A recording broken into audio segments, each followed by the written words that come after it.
Thank you everyone for tuning into the MFA's Street Scenes 2024 Juror Talk.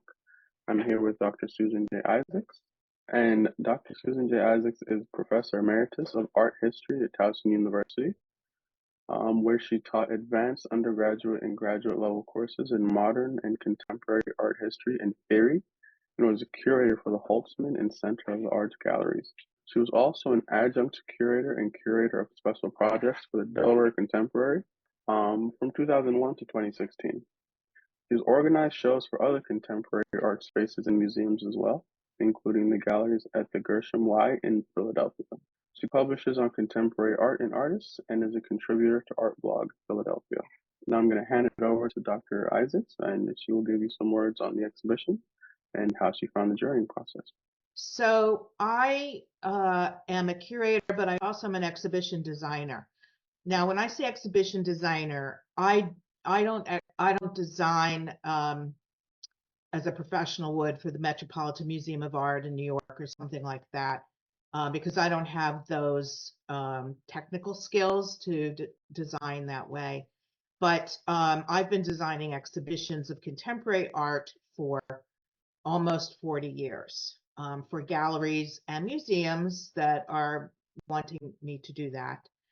And as an art historian, I think conceptually, and I think about how the works relate to each other, how they relate to the theme. And so in my head, when I'm going through I believe it was over 600 works, I start to see patterns is what happens. These are the patterns that I saw for this exhibition when I looked overall at the works. And when I'm doing this in person or online, I do a once through, looking at everything once, and then I go through again slowly, take some notes. And if I'm doing it on the computer, I start to organize this. I start to pull things and organize things. If I'm doing it in person, then works get moved around. So these are the categories that I saw from the works that were being that were entered, and people dealing with these issues, seeing and viewing, long distance, buildings, signs of the time, and I literally mean signage, pathways through nature, on the road, things that had to do with trips, like car road, in the car and all of that, waterways, street scenes around the world, and American views. So these ended up being the way that I saw this. Apparently, the online version of this exhibition can't be organized this way at this time, but I just thought that you would all be interested. And if you entered work, think about where you might put your work in terms of these categories. Put yourself in the curator, juror position and look at all the works and see what you, using my definitions or my categories, where you would put things. So we're going to look at the honorable mentions first. I will say that I do like humor, particularly wit. And I thought that this was a really fun image.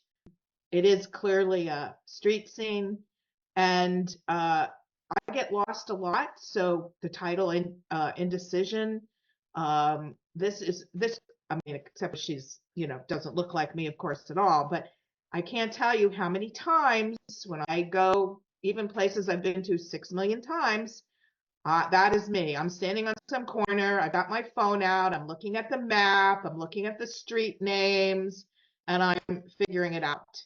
I always allow getting lost time anywhere that I'm going. So, so for me, the image here was relatable. I related to it. It's very well composed, in terms of formal decisions, and it was fun. And this obviously fits within the street category. Before reading what it was, like, is this a painting or is this a photograph? Is this a print? It could be, um, an etching or a screen print or something like that. That was kind of intriguing to not know exactly what it was, and it's because it's used with a pinhole camera. And for those of you who don't know what that means, you could look that up, but it's one of the early methods of photography. And it's a lot of fun because you can get these distortions.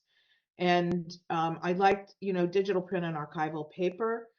So then it was printed digitally, but it's the use of a pinhole that really affects this. And of course, in terms of fitting into the category of the exhibition, this was clearly something that really did. I tend to sometimes stretch a little bit when I'm told a theme.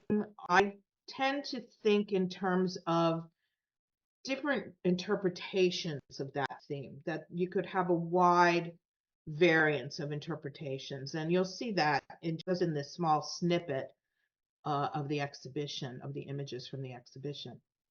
This, of course, is another one that I found really funny and witty. But I have to tell you that my granddaughter absolutely loves stuffed animals. My son-in-law calls it her collection. She's only 3. The collection, he calls them it's a menagerie of polyester, the polyester menagerie. And so right away, this appealed to me from that point of view, but it also appealed to me because it's just darn funny. And it's again, digitally printed. It's an inkjet print on good paper. The colors are bright, and I was attracted to this because of the humor, but also it's not that everything has to be a well balanced photograph by any means, or archivally made. I mean, if you look at the signage category, if you look at some of the works that would fit into signage, when you go to look at the exhibition, you'll see that I will pick works that are not pristine or are not made from pristine materials and things like that. I've been doing this a long time, and I have quite a diverse appreciation. This is obviously one of the categories on the road. And what captured me about this is the idea of what you see, the reflection on the car, reflecting signage and sky and all of that. It's a pretty good in terms of a technical thing. It does draw you in because of the color and the exciting sort of, I would say, Baroque composition where it's on a diagonal. And so I was attracted to all of that. And there were a number of road trip kinds of images and cars and vehicles and things that were entered. I also like the fact that it's because of what's reflecting in it, you have graffiti, but you also have other digital imagery. And so this uh, I found really interesting in terms of the reflections. I'm not gonna lie, I'm very connected to Philadelphia. I was born in Philadelphia. My daughter and her family live in Philadelphia. My parents went to Temple University. I went to the Pennsylvania Academy of Fine Arts. My daughter went to Moore College of Art and Design and Temple University. I taught the history of Philadelphia architecture a number of times in my early years for Rutgers, Camden. So I love Philadelphia. And this was just so South Philly, where I find myself spending a lot of time for various reasons. And again, it was a lovely painting, and I like the subject matter a lot. I like sweets, and um, but it's just the whole way that the sky and the trees and the table and the cakes and the window and the lighting. It's all treated very um, evenly in the sense of with the same approach, I should say. It's not even, but the same approach. And so it's very, very well thought out and very accomplished in terms of that. Um, but again, this was a personal preference. This is one of the ones that I think I put into viewing. I love this image. Again, it's hysterically funny. Um, this is so typical of today and our relationship to our iPhones. I'm just as guilty.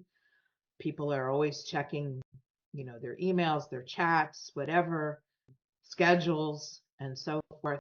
And so I really thought this really captured today, the world today. And you would never, not just because of the clothing, but because of the iPhones or the technology of the phones, this is a period piece. It will always be a period piece. And it contrasts with the architecture and the lettering of the signage behind it, which is more historical. And so that contrast is really great. This, of course, is around the world. It's a very beautiful photograph in terms of the capturing of all the detail. Um, the way the sky is somewhat pixelated, or I don't know if I should say pixelated, but it's blurred somewhat in the background, but in a really good way, so that the foreground, the figures in the foreground are in hot, they're really highly defined. There's great detail.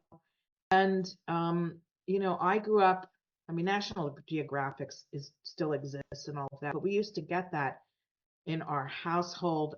So I traveled the world as a youngster in National Geographic.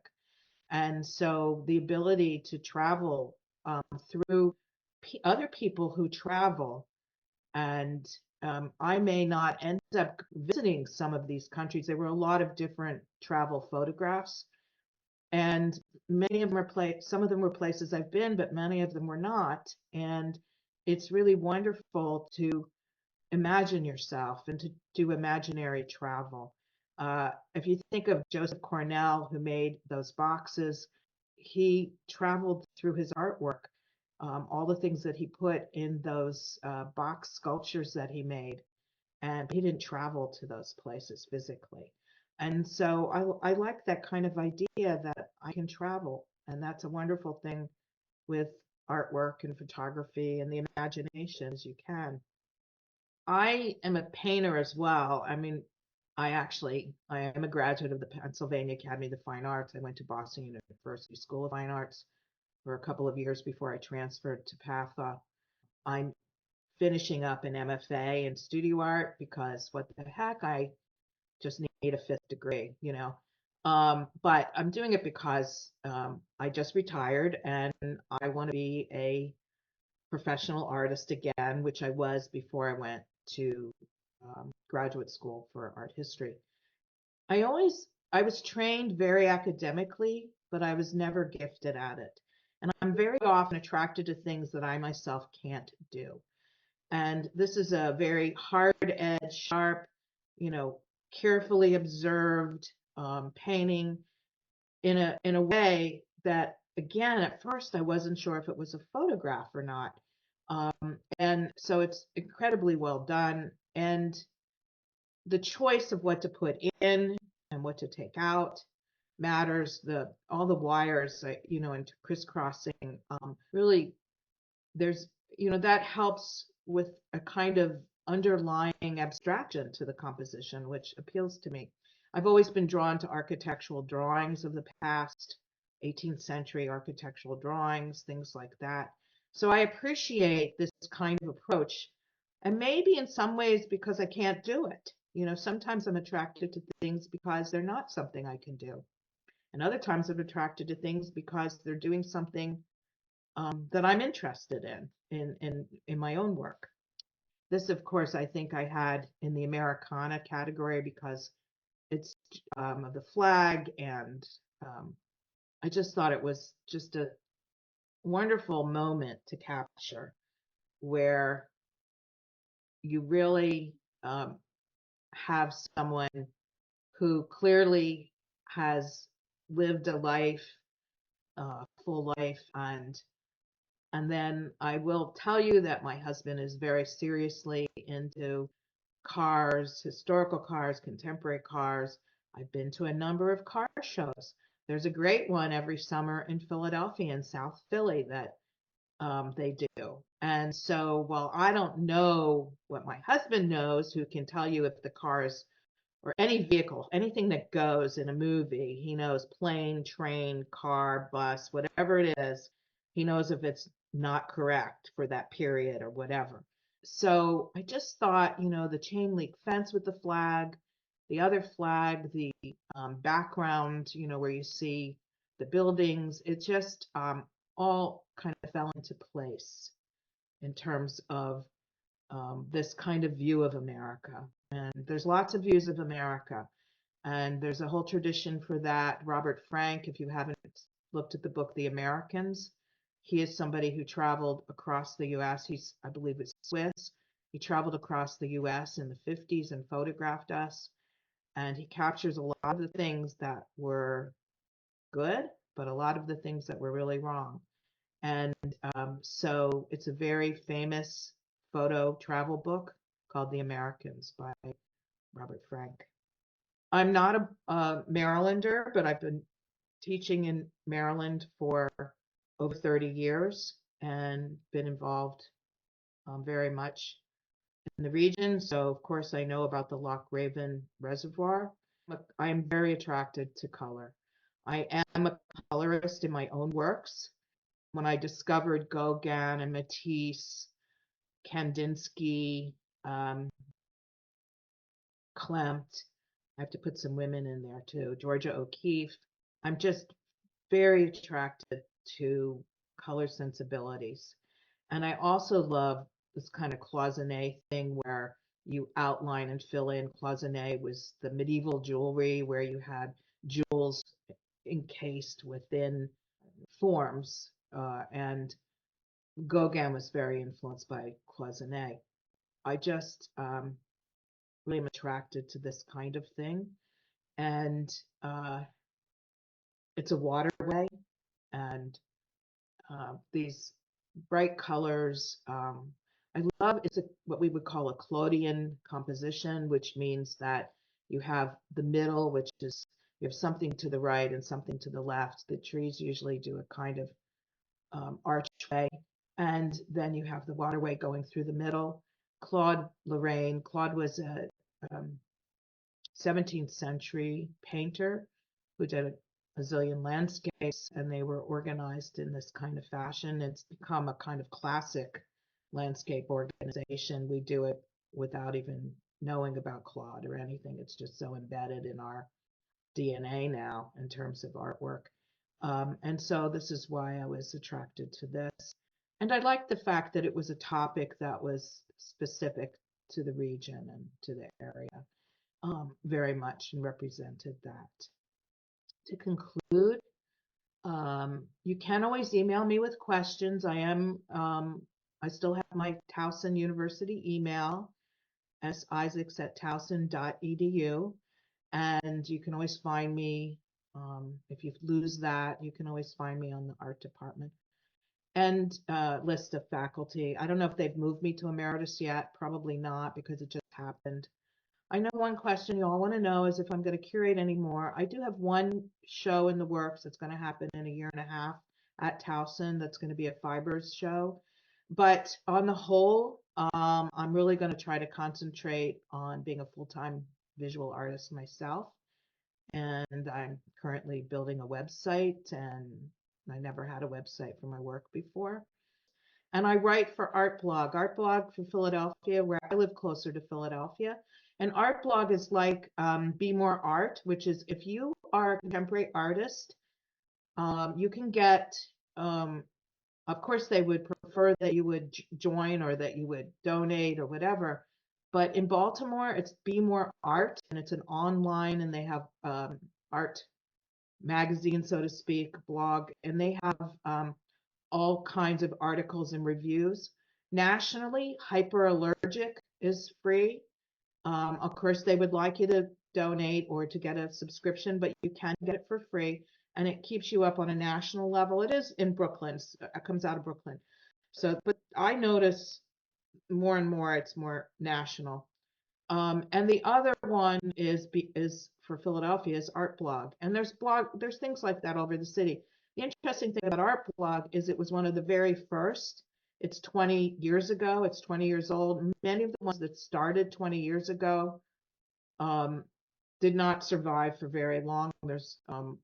It may be the only one from that period that's still extant.